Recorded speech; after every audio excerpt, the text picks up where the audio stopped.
years ago, I was waiting to find my football hub spot, and I was training in a country field. It was a very cold November.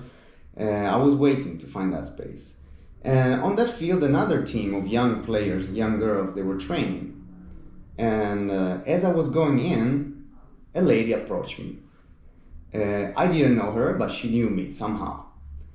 And we started talking, very, very nice lady. And she told me her younger daughter was playing on this field that I was trying to train, but she had an older daughter, very committed, very driven, very passionate about the game, but something was missing. And so, and this lady asked me if I would have liked to train her. I said, of course. At first, I'm still looking for my space, but of course, as soon as I find a space, I'm more than happy to help her. Few months later, I found my space. Rebecca showed up. Okay, what do you remember about that first training that we had?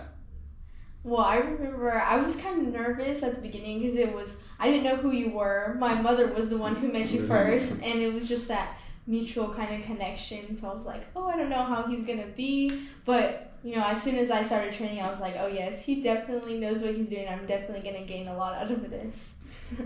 So what I remember was what I call a quiet leader. I learned when I was in Italy there are about 3 different kinds of leaders. There's the vocal leader, the one that talks. The social leader, who is like a lot of times is the player that jokes around, the one that everybody likes. And then there's the quiet leader, who speaks with facts, who works so much and works so hard and so passionately that everybody's following. That was my impression the first time that we started training. You were a quiet leader. And then I remember player fast, so fast, too fast, and strong. Despite your size, you're not a big player, you're not a tall player, but strong, so strong, too strong. And these too fast and too strong were becoming a problem because you had trouble to actually control the ball and do whatever you wanted with the ball. So what we really had to do was not to add stuff, but to take off stuff in order to balance your touch with your physical attributes. You remember that? Yes, I had such a heavy touch, especially on the wall over there. Yeah. The wall is real, exposes you. Yeah. So we trained for quite a while. I don't remember how many, maybe a year, a little over a year. And you go so fast that if I remember correctly, from the second team that you were in your club in Sacramento, one of probably the top club in Sacramento for the girls. Mm-hmm. From the second team, you got to the first team, right? Once you got to the first team, I think you started your successful journey, right? Yeah. And then you stopped training with me for a while, and then you came back after a few months ago. So tell me a little bit about that window that you were on the first team, but I didn't see you for a while. So when I was on the first team, I had this really amazing coach who really helped me become the player that I am today. And for a while, I was really new to that team. And with that team especially, it was all the same players who have been with each other for so long. So it was kind of like... It's hard. It's a new player in an old group. Yeah, exactly. And it's basically like a given. Like the starting people are already there. So after a while, it's like, I'm here. I feel like I can be good on this team. But after a while, it's just like they still play like the same players and stuff like that. So it kind of like made me lose my confidence, I guess you could say, in a way. And especially I knew that I wanted to go to a college here locally, not a D1 type where that team you need those players go to like D1. Yes. So just my family just reflected like we don't really need to be going all the way over there playing at this high level if you just want to be at a D2 locally. So we came back to some local teams, and the local teams that I came back to really helped build my confidence back up. Trying different things on the field. And then I was on that team. Then we even tried some futsal. Even got in contact with the coach that I will be going to Yeah, next fall. Okay. And then now I'm where I'm at today. Good. Yeah. In the end, look, this teaches one thing, that happiness is different from everybody. If you're such a higher level but you're not happy, it's just very good to just drop a little bit and be happy. It's totally fine. Are you ready to warm up? Yes. Name. Rebecca Sobrevilla. Favorite number. My favorite number is 25. Favorite sport. Soccer. Second favorite sport. I would say I don't really watch other sports, but maybe like baseball. Okay. Favorite activity outside of soccer. Can be any creative activity. Yeah, this is probably going to sound so bad for an athlete, but I just love binge watching movies with my family and TV shows. I had a player answering eating. Oh, so that's another one. That's good. Favorite player, professional player. I have many favorite players, but I would probably say Megan Rapinoe is my favorite. Okay, name 3 famous professional clubs. Okay. Men or women? Men or women. Okay, so there's, for women, Houston Dash, Portland Thorns, and Seattle Reign. Okay. Name 3 famous professional Italian club. Oh, I don't know. At least one. The most famous, Cristiano's club. Oh, is it Juventus, right? Okay. Yeah. I didn't know it was Italian. Name three famous professional players. Men or women? Messi, Ronaldo, and Mbappe. Okay. Favorite school subject? My favorite school subject is actually leadership. I'm in leadership, yeah. Favorite music genre? Pop music. Do you speak any other language other than English? I can understand Spanish, and then me speaking it is kind of rough, but yeah. Do you know any Italian words? Ciao. You do know. Okay. Would you like me to teach you another Italian word other than ciao? Sure. Which word? How do you just say like, how are you doing in Italian? Okay. Come stai? Oh, it's kind of like Spanish. Come stai is very similar. Okay, como stai? Come stai. Oh, come stai. Perfect. Do you feel warmed up? Yeah. Rebecca, why soccer? Why you play soccer? Well, when I was little, I actually played multiple sports. Like, I'm rec league in my city, Livingston. And I just remember that soccer was the one sport that I actually really, really enjoyed playing. I had so much fun doing it. And I remember it came to a point where my parents were like, oh, you can choose which one you want to do travel if you want to. And I was like, no question about it, definitely soccer, because I just had so much playing it. Okay, so it was kind of you asking them after you tried different sports. Yeah, my basketball career didn't go really well. How old were you when you started? I think I started like just playing in general when I was 4. And then I started playing travel soccer when I was 8. Okay. Yeah. Okay. What position do you play? I play all midfield. Well, not the wing midfield, but all central midfield, 6'8", 10. I think my favorite one is probably the 10. Okay, so that's your favorite position? Yeah. Do you play often in your favorite position? Or do you kind of... I'm kind of mixed all around. Like sometimes mid-game they'll just change me up. Okay. Sometimes I'll start as the 10, or sometimes I'll even be the 6. Mm-hmm. I like the 6 too. No. Yeah. It's very important, I think, for a midfielder to be able to play all the midfielder positions. It's so useful for a coach to be able to feel the needs of the team. So it's good. Of course, everybody has a favorite, but it's very important to play all of them. What is the most exciting thing about a game for you? I think the most exciting for me, especially if it's like a really high level game or like championship, finals, playoffs, it's just the high intensity and energy even from like the crowd, and then just like all the pressure. I don't know, sometimes people don't like the pressure, but I feel like the pressure just makes me want to play even better. Nice.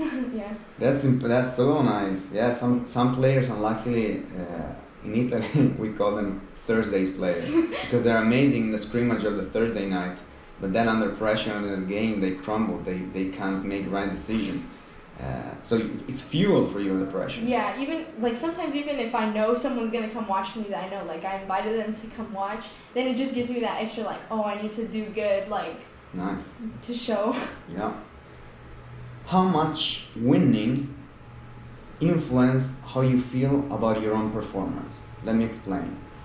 Let's say your team is having a great performance and your team wins, but you had a very bad game. How do you feel? To be honest, if in that case, I would take that game personally to me as a loss, because if I didn't contribute anything to the overall win, then for me personally, it's like a loss, and then I need to reflect on what I can do better forthcoming the next games to be a contributing factor to a win. Yeah. And what about the opposite? So let's say your team is losing, but you have a fantastic game. How do you feel? Well, to be honest, I actually feel great. Yeah. I'm not saying that winning or losing is like not important, because it is, and that's the overall objective of the game. But the real part, especially in competitive soccer, is developing yourself as a player. And if I do good in a game, I'm gonna take that as a win for myself. Yeah, it is. It's a personal win. Yeah. That's why I stress so much individual development at a younger age, because it's an individual game somehow. It's like we were talking before, a college recruit one player, a scout, a national scout picks 1-2 players. So it's very important to take the personal side of the game, or your personal game, very seriously. You always been like that, or it kicked in a little later in your journey? Like when you got a little older, you start being like that, or also when you were younger, you felt that way? I feel like at the beginning, probably my soccer career, nothing was really like serious. It was just more, I'm here just to have fun. If I do bad, like, oh well, I'm just here to play and be social with friends. Yes. But once I got more serious and to travel, then it's like, oh, okay, I really need to start taking this more seriously. And also because it involved a lot of sacrifice from you, from your family. Yes, exactly. Like me and my dad were actually talking about this the other day, is that training, like extra trainings and even club fees, it's all money. You have to make sure you get your money's time, money worth. Absolutely, it has to be worth. Yeah. Absolutely. Just to give you an idea, how long was your traveling from where you live to the Sacramento club, the highest level girls club that I probably know in that area? So we would go to practice 3 times a week, and sometimes even on the weekends for games. Okay. And it would be around, I would say, like 2 hours probably with traffic if it was bad. 2 hours to go and 2 to come back? Yeah. So it's 4 hours. Yeah.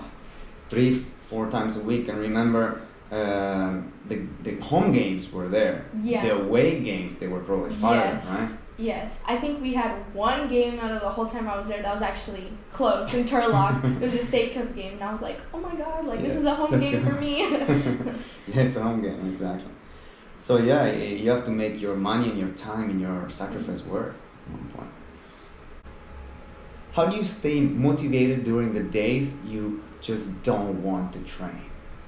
So especially right now during quarantine, and there's not like, given practices, so you have to do a lot by yourself, even if you don't have like the energy to do it because you just want to lay in bed all day or something. Yeah. But I just think to myself, like, I have to do this to make sure that I am going to be the best that I can be. There's obviously other players out there that also train on their own, and what I can do to try to be better than them or even at the same level, that's just what keeps me going. Like, I need, like, Yeah, let me ask you one thing. Especially in your traveling time, when you were traveling to the Sacramento area, how hard it was for you to not be your age? What do I mean? Is not be a girl of your age. Yeah. Like I can't go out with my friends because I have practice. I can't stay up late on a Saturday because I have a game night. How hard was it? Yeah, no, I know. Well, at first it was kind of difficult, and even like just throughout that whole time it was like hard. But I kind of got used to it towards the end. It was just like, oh, my friends knew, oh, she has practice, like, But I stopped going to Sacramento right at the end of my freshman year, beginning sophomore. So like that whole first year, even though I was in leadership, I still missed out on like all the after school activities, like all the games, like homecomings. Mm-hmm. I remember not going to my first homecoming because I had a game on a Friday, which was weird because we usually don't have games on Fridays. But yeah, even just like not going out to parties or whatever. But honestly, it was okay. I was fine with it. Yeah, I remember for me also it was hard, but it wasn't hard. It wasn't sacrifice because you have other goals. Yeah, like I see my friends during school, and I think like that's enough for me. Are you a student of the game or you're just a player of the game? You're one of those players that love to understand the game and know and gain knowledge about the game, or you just, coach, tell me what I do and I'll do it. Well, going back to what I said earlier about when I first started out being not serious, probably then I would say it was just like, oh, I'm just gonna play. Like, just put me in and anywhere and I'll just do what I do. But as I got older, it's just watching games, especially, and like breaking down different things. It really, not just for me to understand what's going on of what I'm watching, but it helps me break it down for when I'm playing, and then knowing specific things, technical abilities. Yeah. Is your family, they love watching games, right? If I remember correctly, or not much? Well, my dad actually, he likes golf. He really likes likes golf, I watching remember golf. that, yeah. But he actually really does like watching me. I know sometimes I have my own highlight videos on YouTube, and sometimes I'll just watch him watching that in his room. Yeah. He likes watching me play. Okay. And he's actually, even though he has no soccer background, he's pretty smart about the game. And he could be like a coach probably. Like he's had some lower level coaches like, hey, do you want to like help coach? He's like, no, but. Yeah, one of the most, one of the top 3 Italian coach ever was in the 80s, 90s. He coached Milan. He won everything with Milan. That team was probably one of the best team ever in history. He never played. Never played himself. Or, I mean, he probably did play, actually. He did play, but such a low level, almost amateur level, that you wouldn't consider him a player. Yeah, I think he probably just watched so much and learned so much that he was just able to... He understands. A student. Yeah. Like, for who is listening, his name is Arrigo Sacchi. Go watch his Milan. AC Milan, Arrigo Sacchi, one of the best teams in football history. What's your last thought before a game? Try to go back when you had games. Yeah, I haven't played a game in a while, but if there's always different thoughts depending, like if I know someone on the other team, or even if it's just like, oh, I know it's a really good team. It just really depends. But I just know that before, when I step on the field, I just look around, look at everyone, and just try to be quiet into myself and just think like, okay, this is what I got to do in this game, and this is how I'm going to do it. And just like really try to calm my nerves down and focus. Yeah, you kind of plan your game in your head? Yeah. A little bit? Especially if I do know other people, because then I'll know how they play or know how they play. You know other people, you mean opponents, opponents, how they play? Yes, because I've been on so many different teams and I've played with so many different people. I've crossed paths multiple times. Absolutely. Yeah. Absolutely. Do you have any secret, lucky, superstitious rituals before the game? I wouldn't call them superstitious, but I do have like traditions that I do. Before every practice and games, I would listen to this one specific song. That it's kind of like, if I say what it is, Sign of the Times by Harry Styles. It's like a really like mellow song, but it ends off on like a high. Mm-hmm. And it's just like that would like calm me down and then bring me up to a high. Like I would listen to that, and then people think I'm crazy for this, but before games and at halftime, I eat peach cups. They're like these little cups with peaches in it, and I'll just eat the whole thing. And people are like, how can you even eat right now? And I'm like, this gives me a little boost of energy, like the sugar or whatever. And it became a ritual. Yes, I've probably done that for a couple years at least. It started in Sacramento, and then I even did it in my high school seasons. Like, let me try that course, I let them try it then. It doesn't work for them. Yeah, but now with COVID, I'm not gonna share. Right. It's just work for you though. It's your thing. It's not. I don't think it's what you're eating. It's the meaning of the gesture that you're doing. That something clicks in your head. Now that was the funny side of the question. A little bit more serious side of the question is how actually do you find focus before a game? And that could be a way, like a physical gesture you do. But how do you find focus? So I think finding focus really goes not just before the game, but the day before. Like the day before, eating correctly, make sure you eat good. I usually like to eat pasta the day before. Going to bed on time, making sure you get good hours of sleep, especially if it's like an early game. You have to go to bed early. So that also like not going out the day before. Like if you're going out somewhere far, just chilling at home, making sure you're resting up for the next day. Then when I get there, I just, like I said, listen to my song, eat my peach cups. And that, you have your ritual. Yeah, that helps. And then when I get there, I don't really like messing around, even in practice. Like I don't like joking around. Like I'm there to play. So it just. I can tell from the training. When I'm there, like when I get there, get my stuff on, my shoes, my shin guards, and then just like really. Oh my god, I'm so sorry. I have an alarm on my phone so I know when to get into class. I'm sorry. It's okay. You can cut it. Okay, I lost my thought, but so basically, like when I get there, I just really focus on like what I need to do for that game, and just really lose everything else that's happening, school, whatever, gone. It's focusing on soccer now. So are you a player that, and you kind of answered already a little bit. Are you a player that focus as you get closer to the game, or like the day before you already are kind of thinking about the next day? And because some players they want to think of anything but the game until like an hour earlier, an hour before. Now they are into it mentally. So you are a player that starts the process a little earlier, huh? Yeah, I like prepping the day before, definitely. I would say probably in the car. Like I don't really. Well, me and my dad or family member, whoever's in the car, will talk about the game. But then I'll also just like kind of relax, listen to music. And then once I get there, start the focus again. How much soccer, in your vision, is an individual sport within the team sport? I really think it's more individual than people would assume or think. One player can't make a whole team. So if one player is really, really good, they're not going to win the game for everyone, because every person individually has to put in their time and effort and work off the field and even at practice, just not goofing around, making sure you're serious and focused to make sure that when you all play together, that the whole team will play good if all the players do what they're doing. I know my dad said something that I actually really liked in regards to this, that it's like playing an instrument. If you're playing an instrument, you have to do really good, and then when you do a symphony, if one person is bad because they didn't practice, it throws everything off. So really you just have to work individually to make sure you're successful as a team.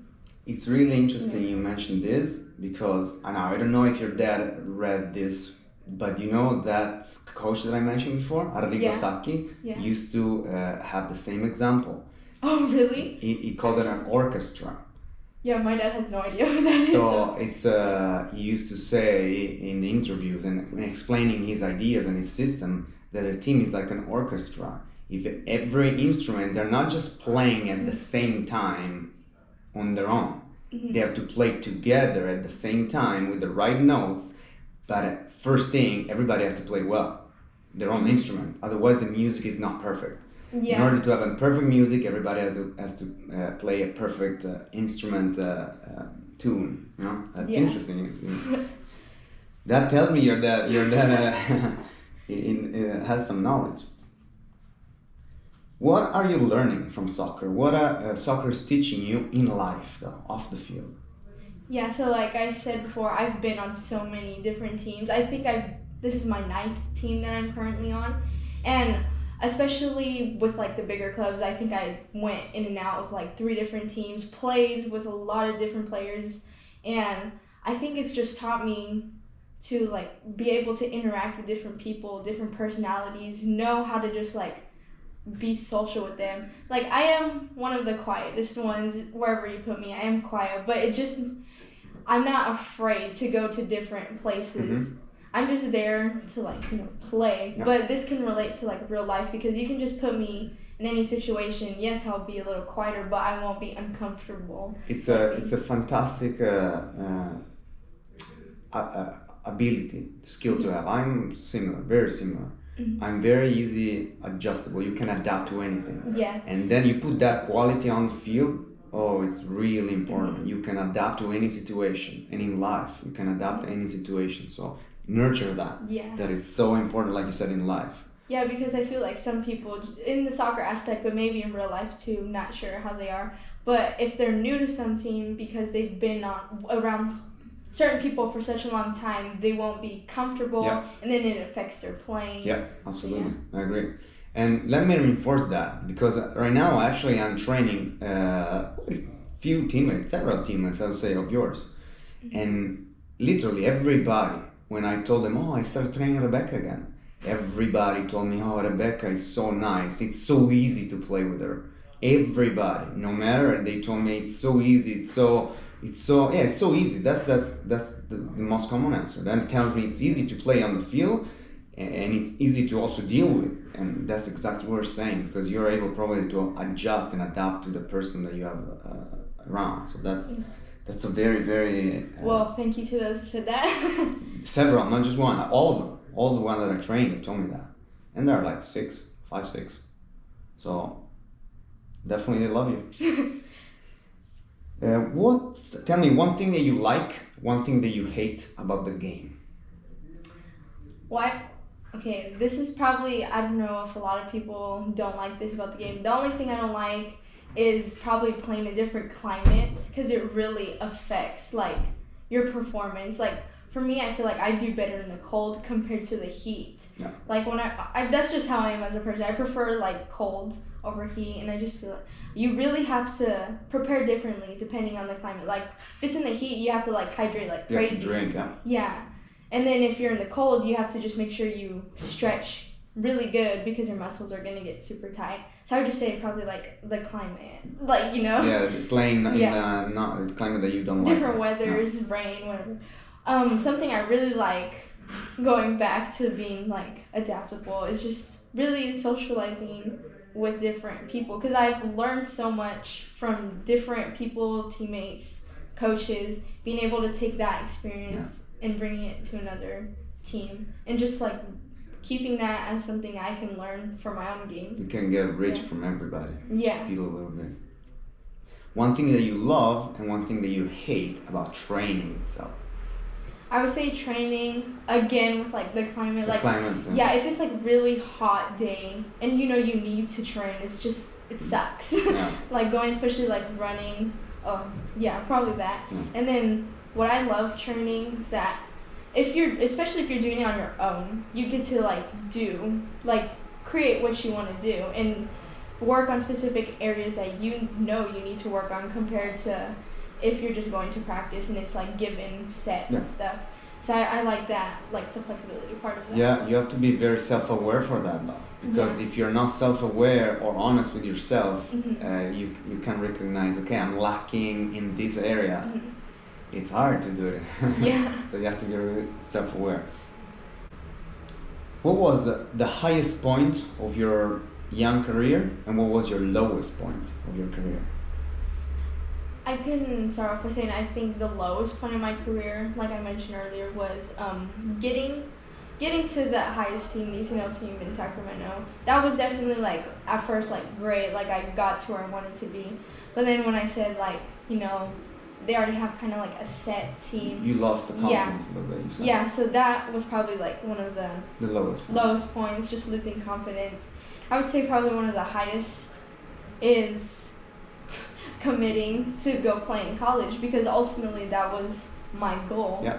And just knowing that I was that much closer to reaching it was definitely such a great moment. It's a big reward. Yeah. It's a big reward. And it goes back to be happy, what we were saying before. Yeah. Sometimes you have to reassess what really makes you happy. Yes. Depending on what's your goal. That's why it's so important to have goals. Yeah. I think when I train a little younger players, there's a certain age when they're really good, that I actually ask them and I want them to write down, okay, it's time to get your goal down now. What's your goal? Why we're doing this? It's important you set up your goal. How do you deal, and how did you deal in the past with doubts and fears? So going in with like the confidence, it's easy to like lose confidence but hard to get it back. And especially if you have different scenarios and different people who make you doubt yourself, definitely lose confidence. So just working on getting the confidence back, especially in like trainings, trying stuff out, because trainings really is like the place where if you make a mistake, you don't really take it hard. But just trying to build up the confidence, and then once you do get back the confidence, just all the maybe like parents on the field like telling you like just bad things, just trying to shut them out as much as I can. There's a difference between people giving you constructive criticism for like things they actually want you to work on, but compared to them actually doing it with like Try to hurt you. intent, yeah.